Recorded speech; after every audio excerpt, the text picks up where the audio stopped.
a gente não tem, assim... Pela lógica, né? Eu acho que, assim, o ser humano, muita coisa ele oculta dele mesmo, né? Muita coisa...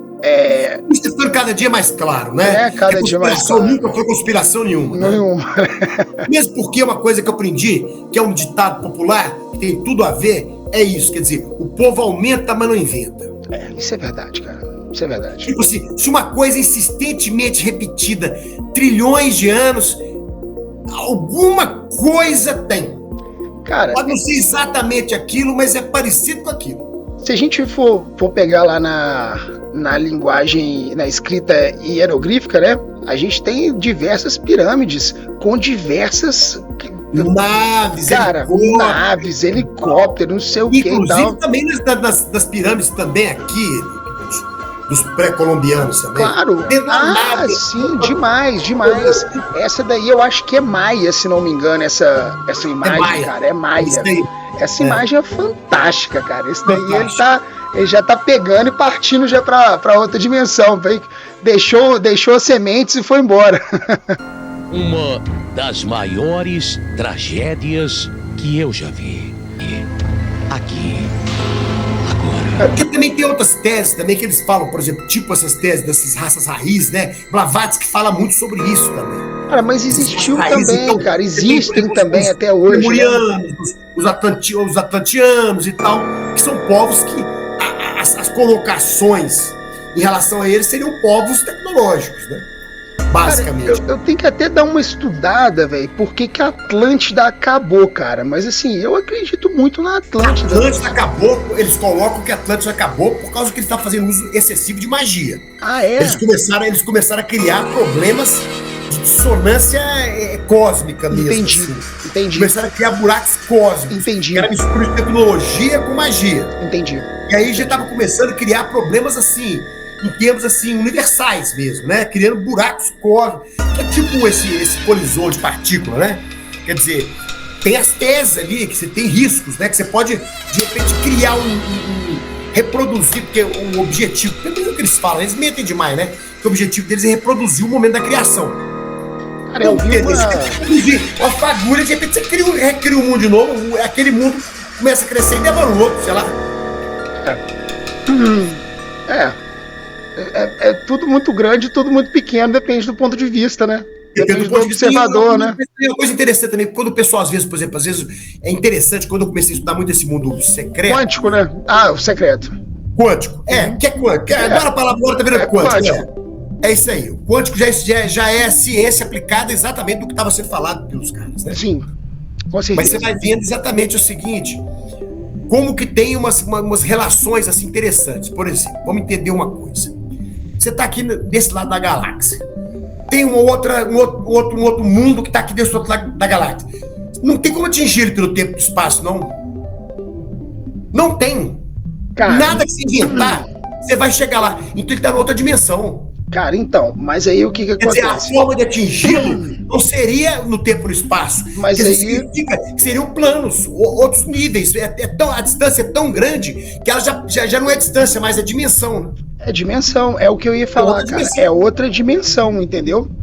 Então, assim, a gente é muito ilusório pra gente, né? Muito utópico, mas pros seres espirituais, cara, que estão aí avançadíssimos, né? Igual, por exemplo, se a gente tem o comando Astar-Sheran e tal.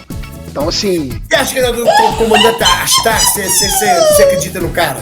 Cara, eu acho do caralho. Bonito, né? Eu acho do caralho. Fica bonitão daquele Grande jeito. Astar. Bonito, cara, o cara é o comandante, meu amigo. O cara é o comandante. Louro, aquela cara maravilhosa. E você tá ligado que ele é uma entidade dual. Ele se apresenta, ele tem bilhões de anos. É uma entidade bilionária. Nunca encarnou na Terra, tá? Nunca foi encarnado humano. E ele, há milhões de anos atrás, ele ganhou esse título de capitão, né, comandante ali das frotas de defesa do sistema solar, cara. Sim. Então, Ele tá ligado. Os grandes Elohims, esse cara, né? Tem umas histórias aí, né? Com fraternidade branca. Com certeza absoluta. E o que eu acho interessante é que ele é uma entidade dual. Ele se apresenta como homem e como mulher ao mesmo tempo, cara. Sacou? Eu não vi esse lado, assim. Ele é uma entidade dual. Ele se apresenta, andrógeno, totalmente andrógeno. Ele se apresenta como homem e mulher, sacou? Ao mesmo tempo. Tem até uma história aí, cara, que é, né, conspiracional, que fala que em 1969, quando a gente teve a troca de eras, né, da era de peixes para a era de aquários, e que nós tivemos um realinhamento planetário e tal, foi exatamente o mesmo ano que o ser humano criou a bomba quântica, né, de antimatéria, e uma bomba de 1 grama agora equivalia a uma bomba de 1 tonelada atômica, né? Então, assim, o homem agora ele tinha poder para destruir o mundo, o universo inteiro, se ele quisesse, né? O universo não, desculpa, né? A Terra, o mundo, né? Só que com essa destruição quântica, ele abalaria o sistema solar, abalaria... Claro, vamos entender, se você tirar um planeta inteiro dentro do sistema, é claro que vai interferir no resto. Então, cara, claro. Aí agora... Claro que vai pegar uns 10, 15% da brincadeira aí, ó. Claro. Cara. Então aí agora o karma da Terra, ele pertence ao ser humano. Mas a destruição da Terra é em consequência dos nossos atos. Porém, abalar, mexer com o karma de outros planetas, aí, cara, eles falaram que desceriam aí e iam fazer a guerra acontecer, entendeu? Aqui pra gente. O engraçado é que houve aí um progresso de 50 anos pra Terra, que Jesus Cristo, né, Lorde Sananda, desencarnado, ele é o comandante do sistema solar nosso aqui, cara. Tem um negócio do sacrifício, né? Quer dizer, o que é dito no mundo oculto, porque já tiveram vários Cristos, né? O que é dito no mundo oculto, que se uma pessoa tem coragem de dar a vida dela pela humanidade, que isso tem um valor evolutivo, assim... Eu acredito muito nisso, entende? Então, assim, eu acho que houve uma reunião intergaláctica com Asta Sharan, Lord Sananda e todos os grandes líderes celestes do sistema solar, e foi pedindo um progresso de 50 anos para o homem. Se em 50 anos o homem entendesse as mensagens que seriam dadas a eles e não se destruísse quanticamente nem atomicamente, estaria autorizado por Jesus Cristo, né, o contato de seres de outros planetas com a Terra. Qual a sua opinião no resultado aí? Cara, eu acho interessante, né? 2019 deu 50 anos, né? A NASA já pegou e já falou assim... Acho que nós vamos ser apagados, então. Que meu... Se você analisa, por exemplo, eu falo com você, a gente vai lendo assim... Porque a NASA já chegou e falou assim, OVNIs existem mesmo, não sei o quê. Sabe? Eu gosto muito de ler apócrifo. Se você vai lendo assim, vai vendo o que é o pensamento daqueles caras antigos, meu. Porque, por exemplo, repara, um cara como Alexandre o Grande, ele morreu e deixou o maior império. Só Gengis Khan que ultrapassou ele. Só Gengis Khan, cara. 33 anos, pô. Mas 33 o Alexandre... anos. Quer dizer, 33 anos, você bobear, você ainda tava treinando jiu-jitsu, pensando, quer dizer, tipo assim... Repara, se você analisar, só o cara... Mas o Alexandre foi doutrinado, cara. O Alexandre foi doutrinado. Não, mas eu digo... claro. Vamos entender que o pai dele, né, o Filipe da Macedônia, de cara já coloca Aristóteles para ser o tutor dele, né? O cara então, foi doutrinado. Então, o tutor... Mas, bicho, mas vamos entender uma coisa. É lógico também. Que ele rodou é lógico também. O cara encarnou. Que encarnação, né? Que encarnação. Que encarnação. Se você fizer a pé o que ele fez lutando, já é muito pra sua vida. Com certeza. Né? Tem situações assim dos caras atravessando os Urais, que ninguém entende como é que os caras conseguiram atravessar aquelas caravanas, com aquelas máquinas gigantes, com aquelas catapultas, com esse negócio. Situação muito louco, cara.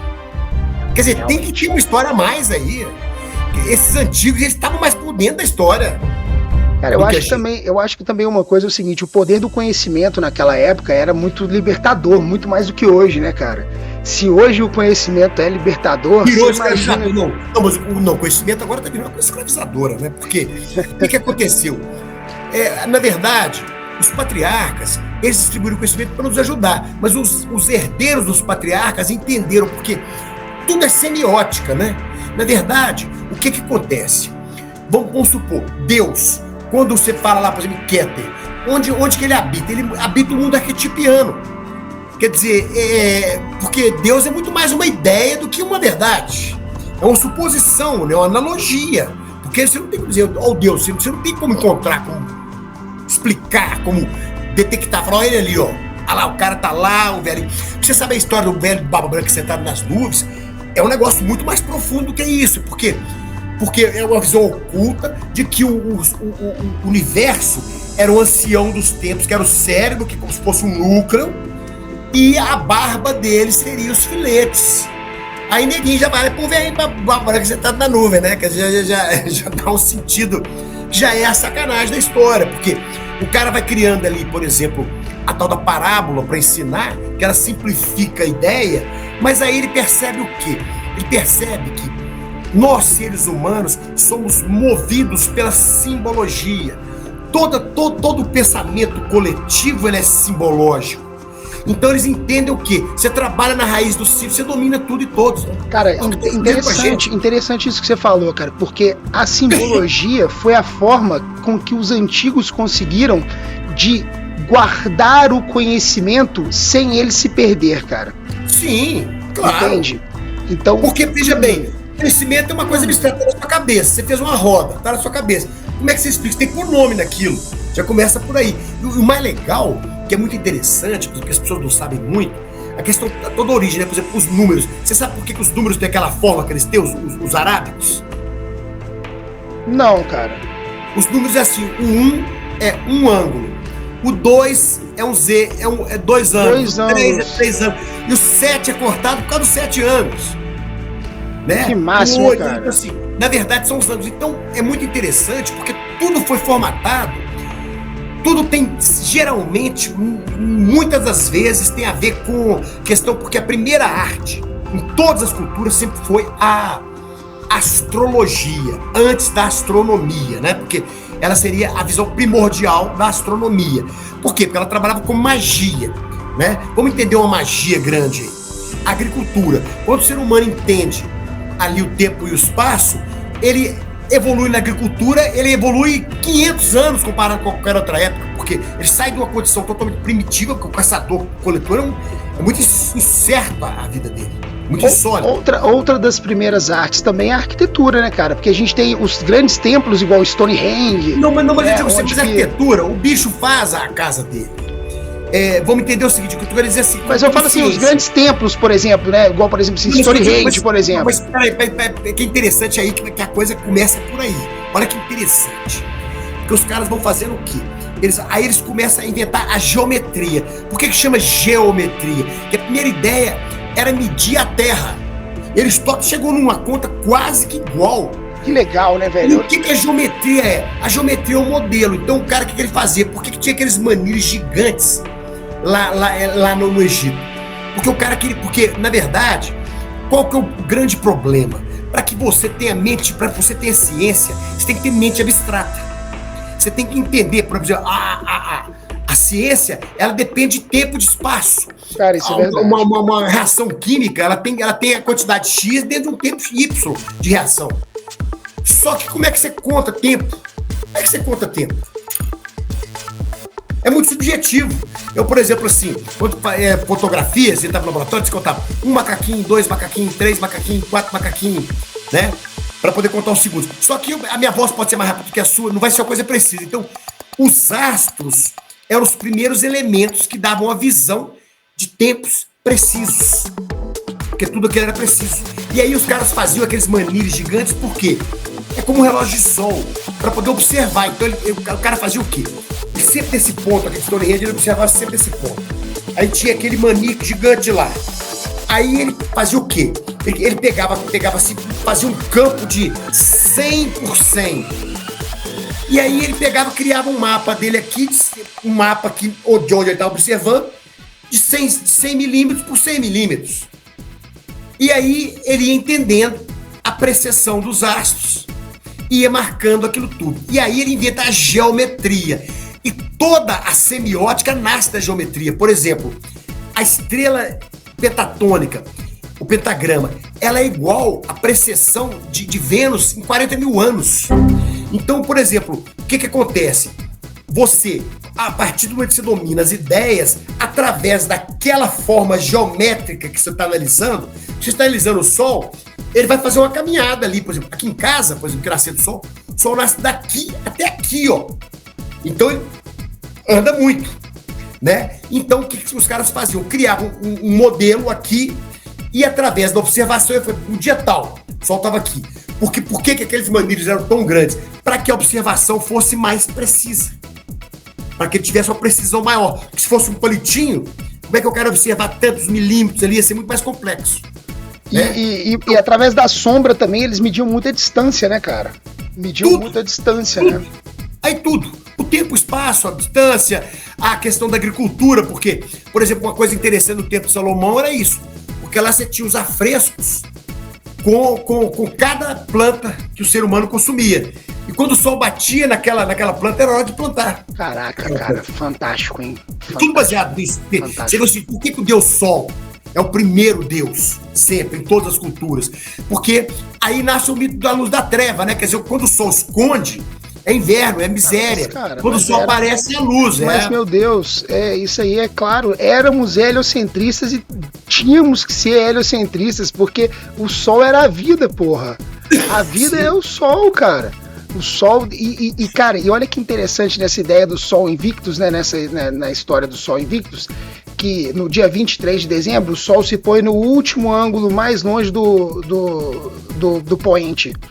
E aí, então ele volta, né, são 3 dias, que é o terceiro dia da ressurreição, que ele volta pro seu ângulo, né, pro solstício de verão, cara. Então, o mais interessante é tipo assim, cara, imagina essas civilizações antigas que começam a estudar o Sol e começam a perceber a importância do Sol e de repente eles começam a estudar e o Sol vai se pondo mais longe, e aí os caras, caralho, velho, o Sol vai morrer. E aí dia 23 de dezembro se comemora a morte do Sol. Né? Sim. E aí, tipo assim... E são as datas que foram colocadas como secretismo. Claro, claro. No cristianismo, né? Claro, não só no cristianismo. Horus também nasceu dia 25 de dezembro. Mas dia 23, você nasceu dia 25. Astrologia mesmo, né? O claro, Cristo, Mitra, lógico. Cristo também tá completamente ligado à astrologia, meu amigo. Ele é profético. Altamente profético. Bom. Mas o mais interessante é isso, porque aí nasce a questão do tempo e espaço. E a ciência, ela precisa de entender antes, durante e depois. Ela precisa quantizar. Para que a ciência aconteça, toda forma de ciência, para que a engrenagem bata, ela tem que ter a quantidade de dentes certa, para que essa que garre com ela com a quantidade certa, para que transporte para outra com a quantidade certa. Por exemplo, se tiver uma engrenagem que estiver faltando um dente, já não vai fazer confusão, quer dizer, então... mas na arquitetura divina, na arquitetura divina, esse dente não vai faltar, cara, você pode ter certeza. E na arquitetura, que é o interessante, é o seguinte, porque tem até a questão dos maçons, né? Porque maçom significa pedreiro. Pedreiro, aí, em francês, né? Pedreiro francês, O que acontece? A construção, como é que eles faziam aquelas construções? Eles não tinham tecnologia para fazer aquelas construções. Então, era através da analogia do sistema geométrico e numerológico relacionado com tudo na natureza. Por exemplo, a estrela de Davi. Por que eles falam tanto do hexagrama? Da flor de lis. Porque a flor de lis, na verdade, é um lírio. O que ela é? Ela é o hexagrama, que é o triângulo para baixo e o triângulo para cima, se você olhar. Que é a forma. É a aspiração do homem das coisas divinas e Deus derramando, né? As coisas divinas derramando. É mais ou menos o relativo do yin yang mesmo, né? Exatamente, né? Também. Mas o interessante ali não é só isso, não. É porque através daquela construção, porque tudo começa com um negócio chamado Vesica Piscis. O que é a Vesica Piscis? É aquele peixinho do cristianismo. Sim, o que o cara faz? Que tá na marca da Audi. Por que aquela insistência? Na verdade, o que eles perceberam? Eles perceberam o seguinte: se você pegar 2 círculos, interceder os 2 círculos, sendo que ele vai. É a lei Miniscata incompleta, né? É a lei Miniscata incompleta, né? O quê? É uma lei Miniscata incompleta, né? Miniscata, eu não conheço essa palavra. O que é Miniscata? Lei Miniscata. A lei Miniscata é exatamente o número do infinito. É o símbolo do infinito. Sim. A lâmina escata. Pois é, mas dali você extrai todas as figuras geométricas. Então, como é que o cara construiu uma construção? Através da ideia da Vesica Piscis, que é aquela coisa da flor da vida, né? A flor da vida são várias Vesica Piscis. Quer dizer, é como se... Por quê? Qual que é a ideia? A ideia é o seguinte, tudo emite onda. Então, como tudo emite onda, quer dizer, é um entrelaçamento de ondas. Tudo criando essas ondas, né? Ondas em cima de ondas, manifestando, ressoando, né? A vibração cósmica, né? E a arquitetura toda é baseada nisso. Aí o que eles percebem? Quando o cara fazia, ele fazia, porque daquela coisa que você falou que é o hexagrama, você extrai a figura que é a figura geometricamente mais forte que existe, que é o hexágono. Né? O hexágono, você vê que a farda de abelha, você pega uma pilha de tubo, coloca vai apertando, eles vão virar tudo hexágono. Eles vão encaixando, na hora que eles encaixarem todo, eles viram hexágono. E viram uma estrutura extremamente forte. Então, como é que eles faziam? Por exemplo, os próprios pilares, eles eram colocados dentro daqueles raios. Então o cara criava aquelas igrejas que tem aquelas cúpulas gigantescas que não caíam sem conhecimento de engenharia. O quê? Imitando a natureza. É por isso olhar os lírios dos campos. Por isso a flor de lis. Né? Porque uma coisa que o pessoal não entendeu muito quando assiste lá o Código da Vinci, né? É que muitas vezes o que existia ali nos ornatos? Os ornatos que os maçons, que eram os construtores dessa época, né? Os pedreiros livres, né? O pessoal pensa que o ornato é uma questão só estética, mas não é. Ela é uma questão também simbológica, porque quando ele faz uma pirâmide, uma coluna, dentro de uma medida X lá específica, de um tipo de coluna, quando ele orna ela ali, o outro maçom que chegou ali, ele vai olhar e falar, peraí, que você tem o maçom, você tem as duas fases da maçonaria, você na fase ainda operativa, né? Que é a atual, que eles falavam, especulativa, né? Que é a fase mais filosófica. Quando o cara olhava o ornato, ele sabia, por exemplo, já era a comunicação simbológica. O cara já sabia que coluna era aquela, como que a igreja foi construída, através dos ornatos. Sinistro, né, cara? Não é? A Catedral de St. Clair, lá na Escócia, é fantástica por causa da quantidade de ornamentos que são deixados lá de formas misteriosas, né, cara? O milho lá, quando o milho ainda não existe. Você vê que é interessante, o milho andino, ele tem um bago desse tamanho, né? Cara, o milho salva muita gente de fome, né, cara? O milho, claro. Ele é um alimento importantíssimo, cara. Importantíssimo.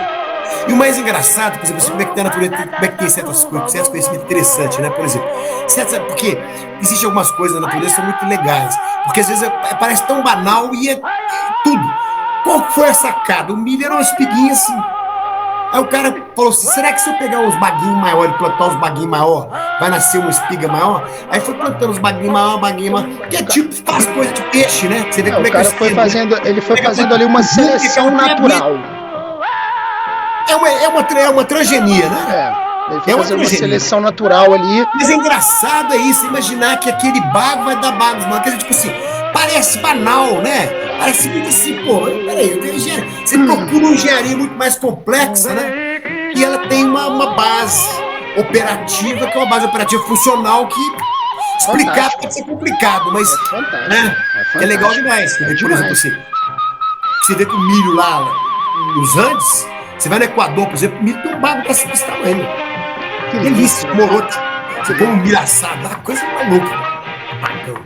Você chegou aí em Machu Picchu, não? Não, Machu Picchu não, cara, eu sou louco em Machu Picchu. A gente podia uma hora ir em Machu Picchu fazer uma loucura dessa em Machu Picchu. Cara, vamos fazer uma loucura lá em Machu Picchu? Vamos. Minha irmã foi no trem da morte, cara, na época lá, mas na época lá. Cara, então, eu não sei como é que tá esse trem da morte aí hoje não, né? O trem deve estar, às vezes o trem tá esquisito de fazer esse caminho aí, né, cara? Mas realmente é um caminho muito legal, né? O Machu Picchu ali deve ser sensacional, né, cara? Porque o sistema de construção lá, o sistema hídrico, né, cara, é um negócio muito avançado, né? Avançado demais, né? O pessoal até hoje não conseguiu entender a forma do sistema hídrico lá, de tão avançado que é, cara. É uma coisa assim, de outro mundo mesmo. Você já viu? Lá tem uma pedra lá embaixo que é o projeto. Eles cortaram a pedra toda direitinho, estudando a forma que a água ia distribuir, então até a pedra que é o... Muito louco isso, cara. A Muito pedra louco. que eles usaram como se fosse para mapear a porra do negócio. Outra coisa que eu acho muito louco também é o alinhamento planetário do cinturão de Órion com as pirâmides, né, cara? Isso aí é muito legal também, né, cara? Eu não tinha falado do povo Dogon. Não, o povo Dogon não. O povo Dogon é o seguinte, Picasso, o cubismo ele começa inspirado na arte Dogon. É mesmo, O cubismo cara. inspirado na arte Dogon. Eles têm um tipo de arte cubista muito louco. Picasso. Foi lá pesquisar o povo Dogon. E eles têm uma história lá que acho que com os Sírios, que eles têm lá a colocação certinha, que eles veneram dos alinhamentos das estrelas no ponto certinho. A Que é um estrela povo muito Sirius. diferente. Dentro da África eles são muito diferentes. Assim, eles têm A estrela uma cultura- Sirius é a estrelinha que acompanha o cinturão de Órion. Isso. Eles têm uma relação muito grande. Por isso que eu falei. Os Fantástico, fantástico. Legal demais. A estrela Sirius tem uma importância fantástica, cara. E engraçado assim, por exemplo, assim, é que no final, por exemplo, porque as pessoas que não têm essa curiosidade que a gente tem, não observam isso, né? Porque no final tá tudo conectado.